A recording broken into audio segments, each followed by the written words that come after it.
Hello, my name is Eugen Babau, and I am the Executive Director of the Philip Stephenson Foundation. Welcome to Ciao, and thank you for attending the High Seas Plenary. Protecting the high seas is protecting ourselves. Many scientific studies point to life-supporting natural systems being strained to the point of collapse within a generation. We are already experiencing some of the negative impacts. So instead of returning to the old normal, we should heed the wake-up call and make significant changes to safeguard our future on a finite planet. Effectively protecting 30% of our oceans by 2030 will take more than aspirational wishes. The National Marine Sanctuary Foundation and the experts they convened provide inspiration and a path to collaborative action for all of us. Will you be part of the solution? Spread the word, inform, educate, advocate, and help protect our common future. Please join us, and thank you.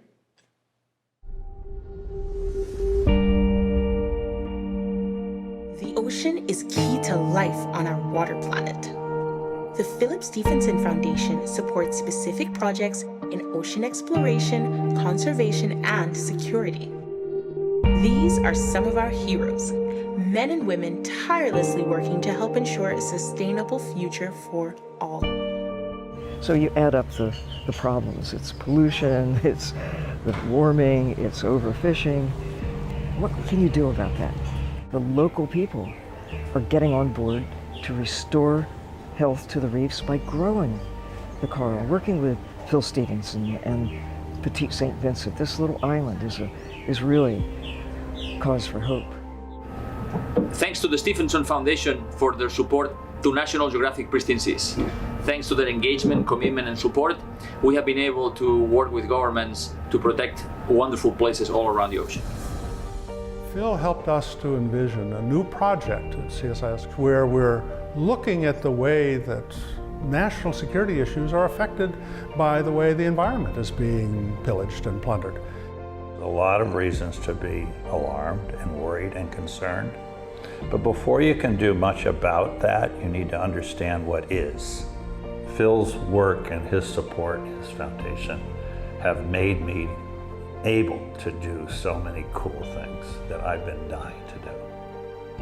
I believe that we're living at a pivotal moment in history where maybe for the very first time we actually understand both the problems and the solutions. And the question is, what will we do about that? The ocean is our source of life. Please join us in thanking these heroes and help preserve our home planet. Capitol Hill Ocean Week, this year, virtual Ocean Week. I'm glad to have a chance to be with you for just a couple of minutes to talk about the issues that I know are so important to you. And this year you're talking about the high seas, the ocean that's off the land, that's international waters, if you will. First, you have to understand, Senator from Maine, Gulf of Maine. Ocean is a big part of the life of our state. And what happens in the high seas also affects what happens in the inland sea, in the Gulf of Maine. And that's what's so important, is how everything is interconnected.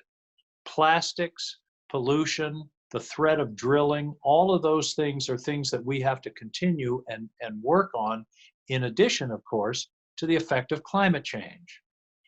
These ecosystems that we're used to are very delicate. And sometimes people say, well, 2 degrees, what difference does that make? It makes a huge difference. We're already seeing that in the state of Maine, in where the sea creatures are, where they're migrating. We're seeing effects of acidification on shell formation. I mean, all of these things are interconnected. And that's why we've all got to be able to continue to concentrate on the big issues like climate change, and the more specific issues like plastic and offshore drilling, which, by the way, I'm dead opposed to off the coast of New England, and be able to continue to work together. I think we've gotten a bit of a breakthrough in the sense that my Republican colleagues are now starting to talk about climate change. In fact, I just had a meeting this week with something called the Climate Solutions Caucus, which is the first bipartisan caucus to focus on climate change since I've been in the Senate, and I think maybe ever. So there are a little glimmers of hope, and you and your colleagues across the country have to continue to support and encourage and be after your legislators, your senators, your representatives to stay focused on this issue. It is a disaster. It's a slow-moving disaster. We've now seen what a fast-moving disaster looks like with the coronavirus, but the long-term implications of climate change are, as you know, incredibly serious and will have incredible impacts on all of us. So I want to thank you for what you're doing. I'm sorry we couldn't meet in person. I'll look forward to seeing you in person next year. I certainly hope so. And thanks for all the effort that you're making, because the oceans belong to everyone. They're important to everyone. And it's up to those of us who are engaged in these issues to continue to raise the issues, continue to search for solutions, and continue to work together on behalf of our country and our planet. Greetings to everyone attending this year's virtual Capitol Hill Ocean Week. I'm Oregon Senator Jeff Merkley. Whether fishing them or sailing them or diving beneath the surface to discover the treasures below, Earth's oceans have nourished our bodies and souls since the dawn of mankind. President Kennedy once said, "We are tied to the ocean. And when we go back to the sea, whether it's to sail or to watch it, we're going back from whence we came." He was right. Humankind's fate is absolutely intertwined with that of our oceans. And right now, because of human behavior, our oceans are in trouble. Every day, mountains of plastic pollute our seas, rivers, lakes, and waterways, and through microplastics, our food and drinking water. In addition, because the oceans absorb nearly a third of human-generated carbon dioxide, which becomes carbonic acid, and 90% of the heat from carbon-induced global warming, the oceans are both hotter and more acidic, damaging ocean ecosystems across the globe. And all kinds of sea life are impacted, from coral reefs to shellfish to sea stars to kelp forests. If you stand on a beach and you look out at the horizon, it seems impossible that human activity could generate such impact on a vast body. But it is not only possible, it is happening with lightning speed. If we are going to save ourselves from the devastation of climate chaos, then we have to do everything we can to fight back and save our oceans, not just as a single country, but as one people across the planet. The entire world must be united together in this effort to protect our oceans. And for this effort to succeed, the United States must be a fully engaged partner. So thank you to everyone for participating in Ocean Week and for fighting to ensure that our oceans can continue to nourish our bodies and our souls for all of the generations still to come. Hi everyone, my name is Martin Koehring. I'm the head of the Economist Group's World Ocean Initiative. I would like to welcome you to a panel discussion today on the high seas, shared stewardship for our global ocean. The high seas lie beyond any nation's exclusive economic zone. This is the 200 nautical miles from a country's shore. The high seas actually cover 2/3 of our ocean, but they really belong to everyone and no one. So this is kind of part of the problem that we're trying to discuss today as well. The health and also the sustainable management of the high seas are really vital for our global ocean and also for people's livelihoods. There are many economic and also business opportunities looming on the high seas that countries, companies are eager to harness. But there are also growing threats to the high seas, such as climate change, overfishing, shipping, plastic pollution, and mining as well. So this panel today will discuss why protecting the high seas is essential and how the first ever global efforts that are defining how nations can join together in the governance of these waters. So we will look at the prospects for a new high seas treaty, and that's also known as the Marine Biological Diversity in Areas Beyond National Jurisdiction, or BBNJ agreement. So I'm very excited to introduce to you today's panel. And it's really a distinguished panel of experts on the high seas. So first of all, we have CALLUM Roberts. He is a professor at the University of York. We have Christina Gerde. She is the Senior High Seas Advisor for the Global Marine and Polar Program at the International Union for the Conservation of Nature. Then we have Sophie Mirgo. She is Belgium's Special Envoy for the Ocean at the Federal Republic Service Health, DJ Environment. Then we have Michael IMRAN KANU. He is Ambassador and Deputy Permanent Representative for Legal Affairs at the Permanent Mission of the Republic of Sierra Leone to the United Nations. Then we have David Balton. He is Senior Fellow at the Polar Center at the Woodrow Wilson Institute. And last but not least, we have Peggy Callas. She's the Director of the High Seas Alliance. So the structure of today's conversation will be that we will start today's panel with a round of brief introductory presentations by each panelist. These will give a kind of a brief introduction, glimpse into the work of each of the panelists that is relevant to the high seas. The first one is Professor Roberts, who will set the scene on the governance structures for the high seas. Professor Roberts?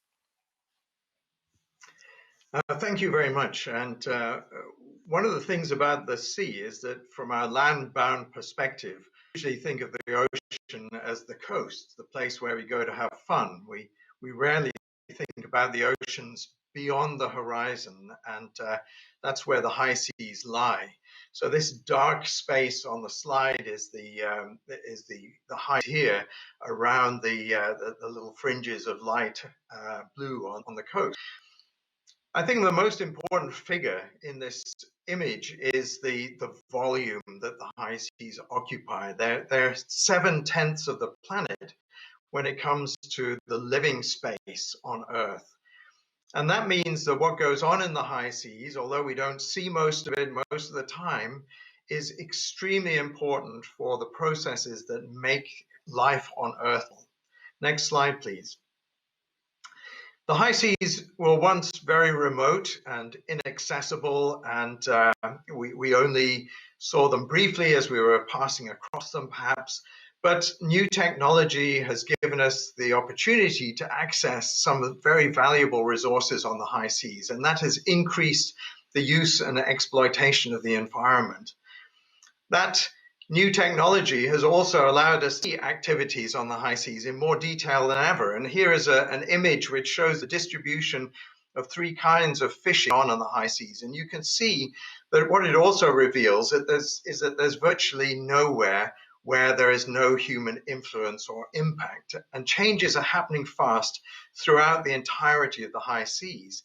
Nowhere is too remote. In fact, some of the worst cases of plastic pollution that we have seen have been on the shores of the remotest Pacific islands. And we're just hearing this week that temperature rises are increasing the rate of change in the deep ocean faster, perhaps, than the changes that are happening on land. And this is going to be a new frontier for climate change. Next slide, please. Despite the incredible size of the high seas, we have discovered that humans have managed to breach their limits, causing widespread and rapid declines of marine life. Just as we're losing some of the most iconic wildlife on the planet, things like albatrosses and sharks and whales, we are having new technologies make it possible for us to piggyback on the journeys that these animals are making. And what we're finding is that there is no safe haven for them as they move around the high seas. Everywhere is accessible to exploiters virtually. And the consequences of their long distance movements mean that the impacts in one place affect people thousands of miles away, affect countries' livelihoods and ability to access marine resources in their own national waters. Next slide, please. Despite the many warning signs that we see, the ocean is still regarded as a place where huge profits can be made. Take, for example, these rather unusual, odd-looking fish that live in the deep twilight zone of the ocean. What we've realized fairly recently is that there is an immense biomass of fish down in these deep waters. And of course, that is attracting the attention of industry who want to exploit them in order to feed them to farm fish and prawns. But that could be a profound problem for us all, because We're realizing too that these fish play an important role in regulating the planet's climate. They help to move carbon dioxide and convert it into inorganic carbon and store it in the deep ocean. They shuttle carbon from the surface into deep waters. And without playing that role, there would be probably 50% more carbon dioxide in the atmosphere, and we would already be experiencing dangerous climate change. Final slide, please. So what we've discovered in the last decade tells us that the high seas are under immense threat and intense pressures, and overfishing has already caused the collapse of many stocks with immense collateral damage to wildlife such as this leatherback turtle, which has experienced an almost complete disappearance from the waters that it used to occupy in the Pacific Ocean. And what that means is that we urgently need to ramp up protection for the high seas, because if we don't, there will be catastrophic consequences that will affect everyone on this planet, including generations yet to come. So the high seas have long been seen as nobody's business, but now we realize that they're everybody's business. Thank you. Thank you very much, Professor Roberts. That was very insightful, giving us an overview of why it is so important to us to protect the high seas for our global biodiversity, and really also, life on Earth. So we'd like next to go to Christina Gerde, who is the Senior High Seas Advisor for the Global Marine and Polar Program at the International Union for the Conservation of Nature, to give an overview of some of the developments that we have seen in the global treaty developments. It's a delight to be here.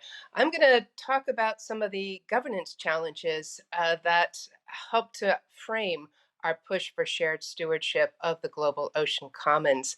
The first slide shows, the next slide, please, the complicated governance framework that we are confronted with in trying to manage our vast ocean space beyond national boundaries. You'll see at the top is the United Nations Convention on the Law of the Sea. This is a simplified framework of all the various institutions that have a role to play. But you'll notice that the organizations on the right-hand side, the International Maritime Organization, the Regional Fisheries Management Organizations, and the International Seabed Authority, those are the ones with the regulatory teeth. They can adopt rules and regulations that are binding on their members. The unfortunate issue today is that they don't talk to one another, and they're not talking to the conservation organizations. So as a result, you're having closed areas for bottom fishing opened to potential deep seabed mining. You're having areas that are considered as ecologically or biologically significant by the Convention on Biological Diversity, similarly open for deep seabed mining. You're having species that are considered vulnerable and endangered by the United States, as well as the Convention on Migratory Species parties that are taken as bycatch regularly or vulnerable to ship strikes. That could be better regulated by the International Maritime Organizations and by the Regional Fisheries Management Organizations. As we'll see on the next slide, the ocean in dark blue actually shows what is the areas beyond national jurisdiction. As we heard from CALLUM, this truly is a vast part of our ocean. And as we heard from Peggy, the areas that have been in fact protected are woefully small. Few in the Southern Ocean and a few in the Northeast Atlantic and one in the Mediterranean. But this is a far cry from what governments and others committed to back in 2002 when I started on this quest to representative networks of marine protected areas to cover our vast global planet. That's so, as we have heard from Peggy, we'll show in the next slide, that in 2017, governments committed to negotiating an international legally binding instrument for the conservation and sustainable use of marine biodiversity. As you will notice, that the issues of area-based management tools that are critical to the conservation community are equally complemented by the issues of marine genetic resources, which was an industry that hadn't really even been developed, or at least their use had not really been considered back in 1982 when UNCLOS was negotiated. But just as vital to the so-called package deal are real provisions for environmental impact assessments to make sure that all of our activities are truly sustainable. This is important both under UNCLOS as well as under Sustainable Development Goal 14.2, where governments have committed to protect and restore coastal and marine ecosystems and avoid significant adverse impacts. And then, of course, we need all players to equally have access to capacity and the technologies needed to better managing, conserving, and studying our ocean commons. Next slide, please. We are frozen in space and time. This photo from 2019 shows that, yes, there's a huge amount of interest, but many complex issues that still need to be resolved. So, as the next slide shows, we are in many ways halfway there. We can look up and say, congratulate ourselves and pat ourselves on the back for how much we have accomplished. But if we look down to see just how far we truly have to come, it's important opportunities like this to reach out to broader constituencies that haven't been engaged to date, that we can hope to build that ambition and momentum we need to truly cross the finish line in 2021 so we can get on to the real hard work of implementation. Thank you very much. Thank you very much, Christina. That was very helpful in highlighting some of the, the challenges of shared stewardship in such a fractured system, but also the opportunities and the urgency to really come up with, the tools and this treaty to really bring efforts together. So next we would like to go to Sophie Mirgaud, the Belgium's Special Envoy for the Ocean at the Federal Public Service Health DG Environment, to talk a little bit about the EU perspective on the high seas. Thank you, Martin. I am part of the European Union's negotiation team for the BBNJ agreement. And more particularly, I'm the lead negotiator from the EU member states' perspective for the chapter on area-based management tools. So this is what I will talk about today. So area-based management tools, including marine protected areas, is one of the several chapters. And how the EU envisages this is that it will be a chapter, a procedure, a process that will allow us to set up marine protected areas on the high seas that are accepted and have the legitimacy of being accepted by the international community, or at least those who will sign up to the treaty, and will be able to be ambitious from an environmental perspective as well. To start off with a little anecdote, when one of the first years that I was working in this job, we had actually come back from accepting a number of marine protected areas on the high seas under the OSPAR Convention, which is a regional seas convention in the Northeast Atlantic. And we were very proud of this achievement. And we came to the UN and wanted to introduce a mention of this in the annual Law of the Sea resolution. And this proved to be impossible. And a beginner's mistake, I was very surprised at this, how something that was accepted within one region was completely unacceptable to be mentioned at the United Nations level. Of course, afterwards I learned the nuances and to come to Professor Roberts' presentation, the high seas are everybody. So even if it is geographically perhaps closer to one region, this does not mean that a group of states can accept something and can dictate something on the high seas that has to be accepted by others. So this is why we need that treaty to be able to have marine protected areas on the high seas. So the EU sees three scenarios, actually three possible types of marine protected areas, which are what we call the from scratch BBNJ marine protected areas, where there is nothing in place at the moment. So these will be literally built from scratch and from nothing. A second possibility is where there is already something in place. I'm thinking specifically about maybe some fisheries management from a regional fisheries management organization that is in place, but that does not signify that there is a holistic MPA that deals with all kinds of threats that the ocean is facing. So that's a second possibility. And a third option is, or a third scenario is what to do with marine protected areas that already exist, but that are opposable only at this moment to a very limited amount of states, such as is the case for regional seas conventions MPAs. Next slide, please. And so how the EU sees this, or the proposal that we have put on the table and that we have communicated to others about, is that we need a procedure which is clear, ambitious and oriented towards ownership. And I will explain why I use this term later. So in this procedure, we want there to be clear criteria for the identification of areas, what areas could be potential candidates. Then there should be a proposal made by one or multiple states, including by getting input and working with stakeholders such as NGOs. Then there should be a consultation, and this phase is really crucial. And we could see this as a back and forth between the proponent states, the rest of the parties to the agreement, but also, and very importantly, to the regional and sectoral organizations. We would create under this BBNJ agreement, or how we think that this could work, is that a platform is created, a possibility is created to get the input from those organizations, to get the measures that they have already taken for that specific area, to get their ideas, and for all of that to come together into a management plan for that MPA.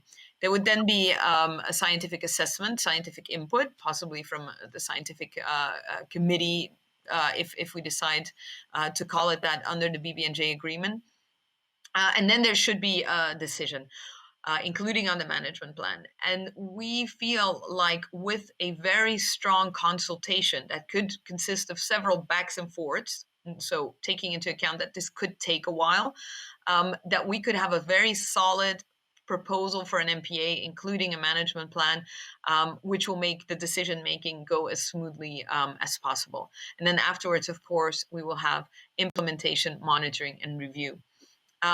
We think that this agreement and an ambitious, clear MPA procedure is necessary if we want to reach the ambition of having a certain percentage of marine protected areas. And at this moment, under the Convention on Biodiversity, up until the end of this year, we have a target of 10%. We are not able to make that, probably because we are seeing difficulties in having MPAs on the high seas. But what's on the table now, and what's being discussed, and what's being supported very strongly by Belgium as well, is to have a target of 30% by 2030. But in order to make that happen, we need to be able to start adopting marine protected areas with this BBNJ agreement. Thank you. Great, thank you very much, Sophie. It's very good to know that the EU is ambitious in terms of the 30% target, and learning more about some of the criteria and the targets that the EU. I would like to go to Michael IMRAN KANU, the Ambassador and Deputy Permanent Representative for Legal Affairs at the Permanent Mission of the Republic of Sierra Leone to the United Nations, to highlight a little bit more what the African perspective is on the high seas and the latest negotiations. Thank you, Martin. Firstly, allow me to express my thanks, and indeed the thanks of my delegation and the African Group of Member States of the United Nations in New York, to the National Marine Sanctuary Foundation for this opportunity to join in the Capitol Hill Ocean Week commemoration that is focusing on biodiversity. I coordinate the African Group. I'm the lead negotiator on the BBNJ negotiations. And at the core of these negotiations are two really important objectives, and that's sustainability, sustainable use, but also conservation. This is one way in which government have committed to really put into effect what commitments they made in the Rio Plus 20 summit in July 2012. And the legal binding instrument that is being negotiated really is to fill the governance gap that exists in terms of conservation of marine biodiversity in the areas beyond national jurisdiction. And the area beyond national jurisdiction deals with the area itself, so the international seabed area, and the high seas. And if concluded, this would be the third implementing agreement under the United Nations Convention on Law of the Sea. Now, the urgency and the need to conclude the instrument are still present, as outlined in the latest Global Assessment Report on biodiversity and ecosystem services by the Intergovernmental Science Policy Platform, which predicts that over 1 million species, including 33% of reef-forming corals and about a third of marine mammals, could disappear entirely in our lifetime. We therefore have expressed concern at the unsustainable patterns of consumption and exploitation of the ocean, particularly in the areas beyond national jurisdiction. We believe that the current framework, as explained by Professor, that the current framework really is fragmented and insufficient to address the pressures placed on marine biodiversity. We also note that beyond conservation, there is a socio-economic and sustainable use dimension to the negotiation. And this is really hinged on the principles that really govern access and utilization of marine genetic resources in the areas beyond national jurisdiction. And this is one package in the instrument which we are negotiating. I must say that in the past 3 substantive conferences, there have been discussion on the 4 main elements of the package, so marine genetic resources, including the sharing of benefits, measures such as area-based management tools, including marine protected areas, environmental impact assessment, capacity building and the transfer of technology, and also the cost-cutting issues that have emerged. As a group, relating to the African group, fundamentally, we believe the principle of the common heritage of mankind should form the basis of governance of marine biodiversity in the areas beyond national jurisdiction. And the element of this principle really relates to, firstly, the fact that there should be non-appropriation. You've spoken about the high seas belonging to everyone and no one, and so we think there should be non-appropriation. And also, there should be common management of the areas beyond national jurisdiction. It should be for peaceful use. There should be sharing of benefits. But also, most importantly, there is this intergenerational equity, the heritage part of it. And accordingly, we have really these general priorities in relating to the ongoing negotiations. And this include, firstly, that we must ensure that it's environmentally sound management of biodiversity in the area beyond national jurisdiction. And this should be based on scientific knowledge in the conservation of biodiversity. And also, we think it's important to agree, but also operationalize a fair and equitable sharing of benefit mechanism for marine genetic resources that is accessed and utilized from the areas beyond national jurisdiction. We also think that there should be meaningful capacity development and also equitable transfer of marine technology. And most importantly, we should be able to establish very strong institutional framework to ensure that we're able to implement the goals and objective of the agreement, which will be conservation and sustainable use. Let me close this brief intervention by stating that indeed the ocean is a global common. And so the thrust of our priorities is really the protection and the preservation of the marine environment and importantly, marine biodiversity. As we continue to increase our knowledge of the ocean, we must also continue to honor our intergenerational equity, which is to preserve the marine environment. We are all in this together as one, and even as we deal with the current challenges of COVID-19, we should think about preserving the importance of the ocean for the next generation. I thank you, and I look forward to questions and comments.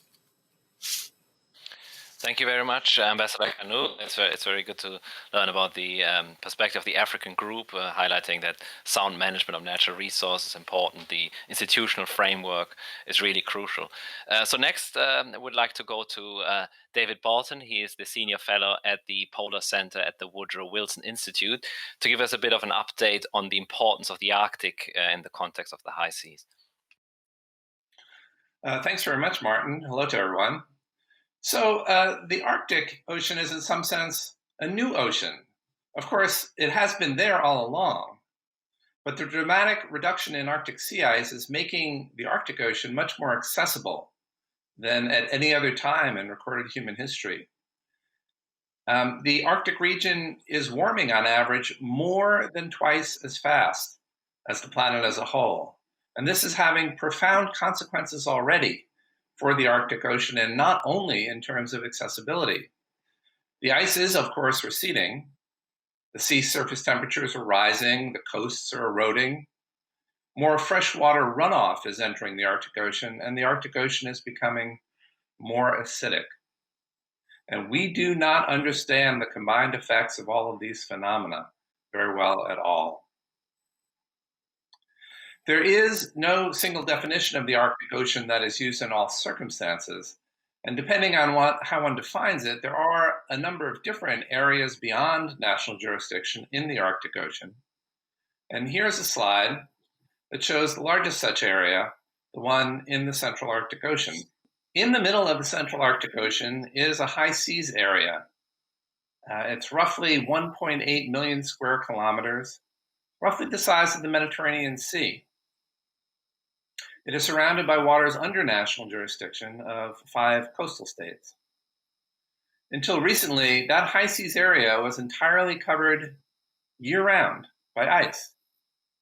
But in recent years, because of climate change, a portion of that area has become open water for part of the year. And that created the possibility that commercial fishing could begin in this area at a time when we really do not know nearly enough about the ecology of the region to manage such a fishery sustainably. I'm pleased to report, however, that 9 nations in the European Union signed a treaty in 2018 to delay the start of any such fishing for at least 16 years.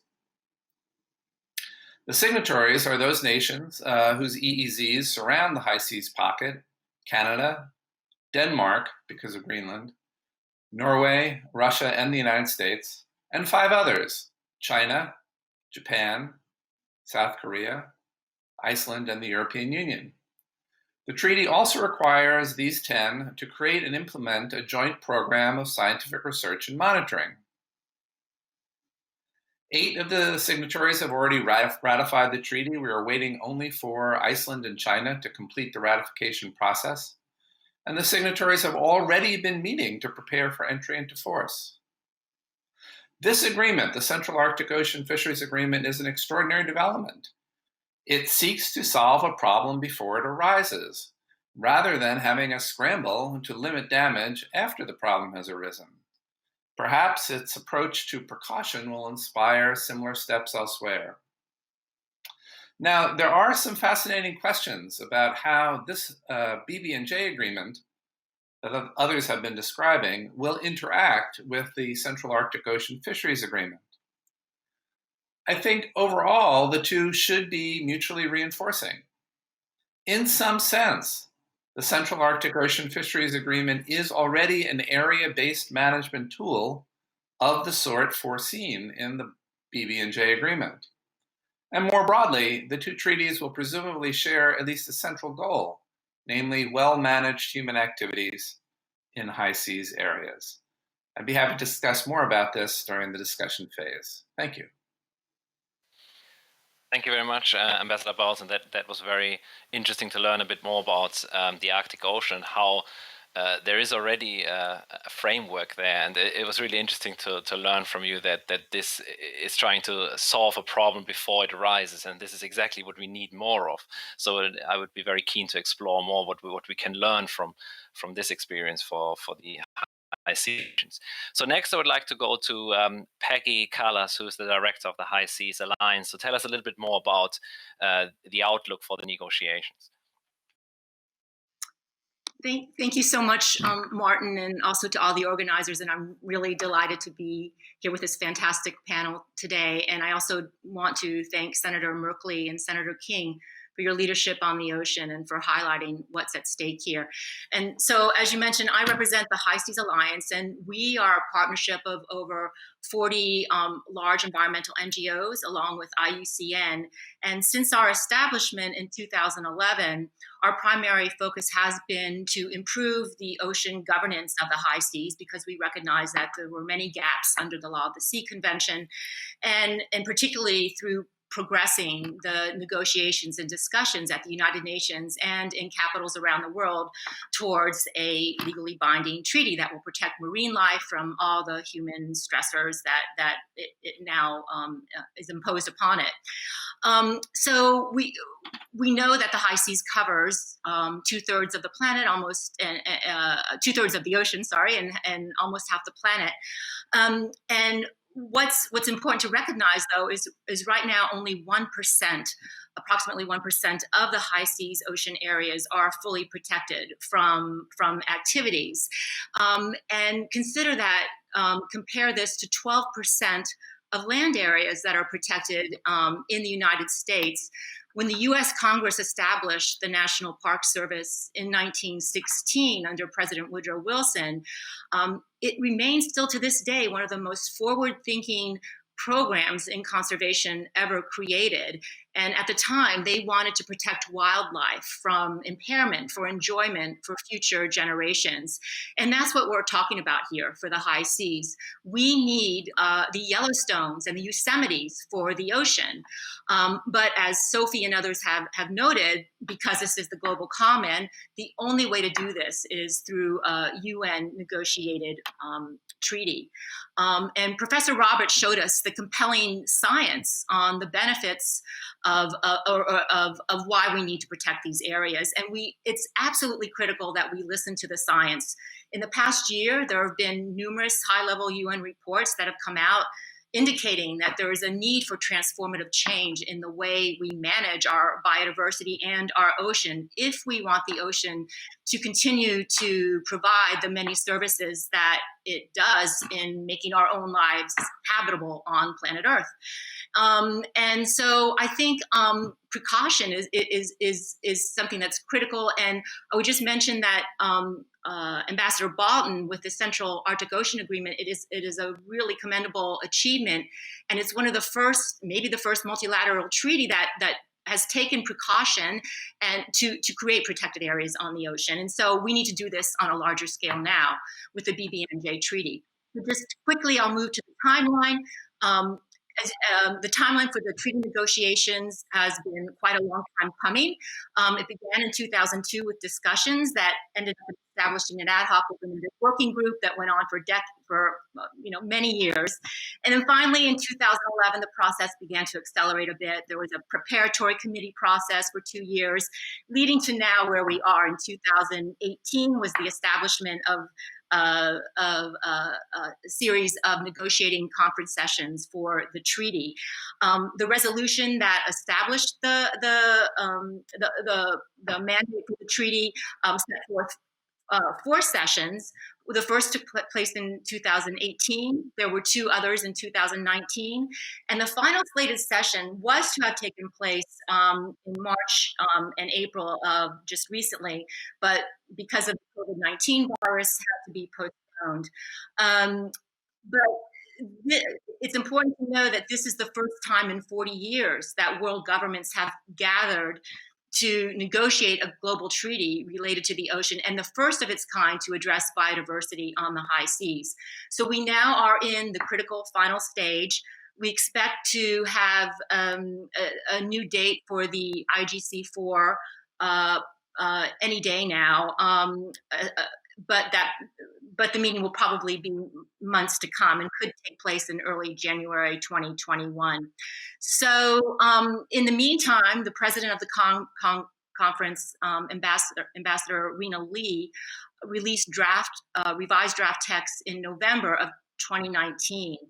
Much of this text is bracketed, which means it's open. All the important negotiation points are still very much open. And so now governments are examining this text. They're providing their own recommendations via submissions back to the president of the conference. And this will be an ongoing process on a rolling basis up until likely the next session of the IGC. And so I think it's important that we use this opportunity. We think of this as an opportunity to progress and to ensure that this text remains ambitious on the conservation provisions. This is really a once-in-a-lifetime opportunity to put in protection for almost half the planet. And so there is urgency, and we would ask that there be leadership from the US, from governments around the world, to ensure that the ocean is a priority and these negotiations remain a priority. So thank you very much.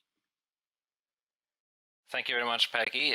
That's really very insightful to know what's happening in the latest negotiations. And also, I was stunned to learn from you that only one end of the high seas are fully protected. So there's definitely a huge need, and it's great that you mentioned the silver lining, that there's still the opportunity to progress on the negotiations. So thank you very much, everyone, for your presentations. So now we have an opportunity to have one round of follow-up questions to each of you. There are so many exciting topics to talk about, and I can imagine that the audience would be very excited to get in touch as well to ask questions. So first of all, I would like to ask you, Christina, based on your presentation as well, and based on your experience as well with the negotiations for a high seas treaty, how do you intend to address some of the issues that are perceived as the key obstacles in order to foster progress? Well, thank you for the complex questions. I will turn to my scientist colleagues for the answer. But in short, I think we're not paying sufficient attention to the real value of marine genetic resources, both in terms of their importance in enabling evolution and stability in our ecosystems and the need to preserve genetic diversity, but also as the rising number of tools that are based on marine genomic methodologies and approaches that where we can tell how many species there are, what kind of species there exist, pass through this area, even what kind of shark fins may be in this container that was confiscated in a port that are now engaged in illicit trade. So we have many functions of marine genetic resources, not just for biopharmaceuticals, that could benefit all if they were appropriately incentivized for development, as well as appropriately shared for study, monitoring, conservation, and even management. Thank you. Mm-hmm.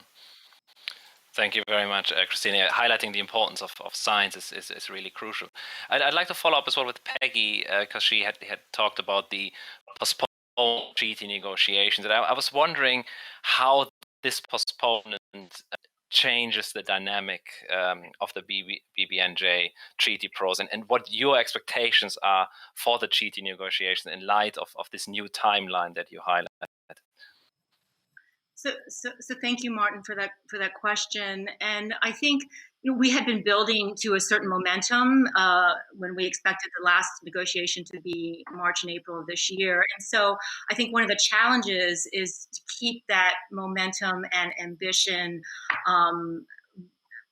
up. And we recognize that the world is focused on and needs to focus on this global health pandemic, but we also have to pay attention to nature and our ocean more so now than ever. And so I think the challenge is how if we have this timeline, and hypothetically, if the next session is in, say, January, we have these months, we have to make progress. And so a lot of meetings and planning are happening. There's a numerous amount of webinars. I know the Belgian government with Monaco and Costa Rica, the High Seas Alliance and the Nobel Norwegian Institute is putting together a series of virtual dialogues to engage governments on some of the substantive issues. that won't be, it's one path forward, but it won't be the total solution because governments will need to meet in person. But we can make progress and would urge that, governments continue to meet bilaterally. Governments will have to develop support for the proposals and positions that they have, because in the end, it will have to be a consensus or majority decision to move forward with all the provisions. So there has to be this progression of the text. So that's really important. But I think we are hopeful that if enough work can be done in this intersessional period, that the fourth session that eventually will take place will be the final session, and we will have the adoption of a treaty in the very near future. So, thank you. Great. Thanks a lot, Peggy, for highlighting that it is really important to keep that momentum going, and these virtual dialogues and virtual conferences actually helping to keep the momentum in a way. So that's great to know. I'd like to go to Ambassador Balton as well to find out a little bit more from your presentation. You had highlighted that there are a number of areas beyond national jurisdiction in the Arctic, including a large one in the Central Arctic Ocean, as you highlighted. So it would be really interesting to find out how might the BBNJ agreement be implemented and applied in the Arctic. Thanks, Martin. Well, the answer to that question will necessarily be somewhat speculative. We don't yet know what all the provisions of the BBNJ agreement will be. We also don't know when it will enter into force. And we also don't know whether all of the states who are currently involved in the Arctic coastal states, the others that have signed the fisheries agreement there, will necessarily join the BBNJ agreement, or when they will join the BBNJ agreement. So first I should say there's a lot of uncertainty. But over the long term, my sense is that there should be a reasonable confluence of interest between the BBNJ agreement and the fisheries agreement and other interests in the Arctic generally. I think that there are institutions in the Arctic, including the fisheries agreement, the Arctic Council, and others, that might be able to serve as regional implementers of the BBNJ agreement, to the extent that the BBNJ agreement looks to regional bodies to help give effect to its provisions. That's yet another thing we don't quite know. Overall, I'm optimistic that the two will work together in some meaningful and useful way, but there's still much we don't know. And those who are negotiating the BBNJ agreement, I think, need to pay careful attention to how this global agreement could be implemented in regions around the world, not just in the Arctic.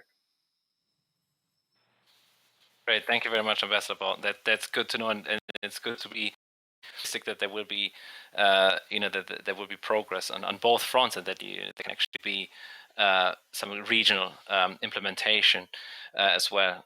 So that's great to know. And speaking of regional implementers, I think it would be good to know a little bit more about the views that Sophie and the Ambassador KANU also expressed in terms of what the EU and Africa can do. So first of all, I'd like to ask Ambassador KANU in terms of your view on what Africa and the African group can do. You highlighted in your presentation the perspective of the African group on the ongoing BBNJ negotiations. So what is the African group's key priority? And if you were to pick one priority for the negotiations, what would that be, and what would be your biggest concern for these negotiations? Thank you, Martin. Quite a loaded question, and quite a difficult one as well in terms of choosing one key priority. So let me start by saying that in 2011, when this package was put together, it was put together as a package deal dealing with the four main elements. So you have marine genetic resources, including the question of the sharing of benefits of area-based management tools, including marine protected areas, environmental impact assessment, and capacity building in terms of marine technology. So we have to see the instrument as a whole. So in relation to the African group of member states to the UN, firstly, you want to see a global instrument. So you want to see an instrument that is not only applicable specifically to the region, because you want to deal with the fragmentation and the imbalance in terms of the governing space. That said, you also, going back to the point which was raised early in terms of dealing with the Atlantic, you want a measure of complementarity. So you want whatever instrument that you're negotiating be complementary to what is in existence already in terms of regional agreements. But that is all part and subject to negotiation. When we look into the negotiations proper in the previous IGC, we note the importance of conservation and the importance of ensuring that if there's going to be sustainable use, for example, in environmental impact assessment, for the African group, we want the highest, in terms of threshold, the highest level of protection for the environment, coming from the obligation of states to preserve and protect the marine environment. But also, if we're going to deal with, for example, the issue of marine genetic resources, firstly, we know that since 1982 to now, a lot has happened, a lot of science has progressed. But we also know that there is a lot that we need to know. But so we want to promote and facilitate marine scientific research. But if there's going to be commercialization, bioprospecting, you want to ensure that there is fair and equitable sharing of benefits. And so we've proposed a mechanism to put that in place to ensure that we support conservation, but also while having the socioeconomic dimension, there should be equitable and fair sharing of benefits. So we look at the package as a whole. It's a whole, and 4 elements are all important, equally important. The cost-cutting and the support pillar was, most importantly, you want one that could be fully implemented, and so that's why you want a strong institutional framework to ensure that when you take those sound environmental policies that is based on science, you have a mechanism to fully implement in all regions of the world, including our region. Great, thank you very much, Ambassador KANU. So I'd like to go to Sophie Mirgo just to highlight as well from the EU perspective. You argued in your presentation for adopting an MPA management plan with more stringent measures than adopted by an existing regional or sectoral organization. How is that not an act of undermining those very same organizations? Yeah, thank you for that question. I think that there's a distinguishment to be made between more stringent or more holistic. And I think what I went through in my presentation and what is mainly important is that we manage to have true holistic MPAs. Many of the area-based management tools that organizations, in particular sectoral organizations, can adopt at this moment are geared towards or are oriented towards a number of activities or a number of competences that they have, but those organizations are not able to adopt truly holistic MPAs. So when I talked about the complementing scenario, that is exactly what I mean. It's having on top of what already exists, which is perhaps only a measure regarding fisheries, to have other types of measures to be part of the management plan as well, so that we have a true marine protected area and not just an area-based management tool, which looks at a very limited amount of activities. Now, that being said, from our perspective, when a party has adopted a number of measures or accepted a number of measures under a certain body, let's say a sectoral body, a regional fisheries management organization, there's nothing that prohibits this party to agree to more stringent measures under the BBNJ agreement. It is not, to be very explicit, and I don't need to I don't mean by this that the BBNJ agreement should go into that level of detail. But to be very specific, if the regional fisheries management organizations has a measure in place which says that X tons of fish can be caught using A, B, and C methods, there's nothing that prohibits a country from saying we go below that X ton because we agree under another framework that this is what we wish to agree to, and we might use A, but not B and C as fisheries techniques.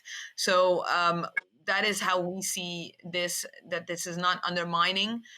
Undermining would be going against it, but agreeing to adopting a more stringent measure, applying this upon yourself and agreeing to this is not undermining. It is allowed, or any country is allowed to do that, to adopt more stringent measures themselves. So that's how we would see that interrelation. Okay, brilliant. Thanks a lot, Sophie, for that clarification. And it's great that you're in favor of creating kind of truly holistic MPAs, and it's always desirable, of course, if countries can actually adopt more stringent measures under the BBNJ. So that's great. And talking about more stringent measures and ambitions, I'd like to go back to Professor Roberts, because we started with you, and it's really important to go back to the importance of science. And some of the presentations have talked about the ambitious goals, and I'd really like to know from you your perspective on this, because many signs calling for 30% marine protection actually by 2030. There's this 30 by 30, for example, group that is calling for these kind of very ambitious targets. How can this be achieved in your opinion? And have you identified priority sites for the first high seas MPAs? Well, I think that the 30% target, 30 by 2030, is fully justified by the science. And so what the science tells us is that if you want to achieve basic goals for an MPA network, such as protecting the full spectrum of biodiversity or helping to enhance fisheries in surrounding areas, then we need to protect a large fraction of the sea, several tens of percent, rather than a few percent as we currently have. So moving to the 10% target, that is a waypoint, not the end point for ocean protection, and we need to negotiate more ambitious goals for 2030 at the CBD meeting, which itself has been postponed. So I think when we're thinking about the high seas, we need to think about them in the same context as coastal waters. That 30% figure applies equally to the high seas as it does to coasts. And it's a way of creating a network of sites which allow species to move across large areas of space using areas of high protection, gaining, for example, enhanced feeding conditions, safer reproductive conditions in those places. And if we build a network like this with high levels of protection within those protected areas, then I think we're going to see the high seas regain health. Species will start to recover. But of course, the protected areas need to be complemented by much better regulation of activities outside those areas too. So we need to adopt more stringent fishing restrictions, and we need to use the best available technologies to avoid causing harm and damage to wildlife at the same time. Great. Thank you very much, Professor Roberts, for highlighting why it is fully justified to be this ambitious. Unfortunately, we have run out of time, but I think it has been a great conversation. Thank you very much to the panel for your very insightful presentations and also your answers to the questions. I think there are many reasons to be optimistic about the prospects for a high seas treaty, despite the fact that we can only meet virtually like we are meeting today. But there is optimism that we can agree this treaty with ambitious targets and implementation and monitoring mechanisms, all based on the latest science and on the ambition really to protect these species that we all rely on. So thank you very much again to everyone, and also for listening and for participating. And we're very excited to continue the conversation offline with you. Thank you very much.